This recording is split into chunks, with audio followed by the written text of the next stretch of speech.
Ce résidu dans les années 1950 et l'attribue au progrès technique qui sera mesuré par la productivité globale des facteurs, PGF.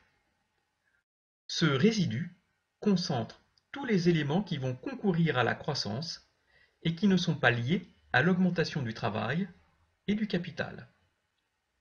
La croissance économique devient intensive. Ce progrès technique, qui sur le long terme est le principal facteur de la croissance, n'est en fait pas expliqué par le modèle proposé par Robert Solow. Il lui est exogène. Ce progrès technique ne semble pas dépendre de variables économiques.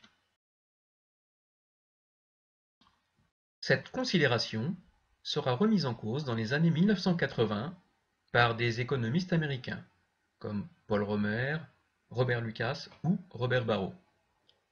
Des phénomènes économiques peuvent expliquer le progrès technique mesuré par la PGF. 4 facteurs, selon eux, vont jouer un rôle considérable pour expliquer ce progrès technique. Tout d'abord, les économies d'échelle, qui permettent des gains de productivité.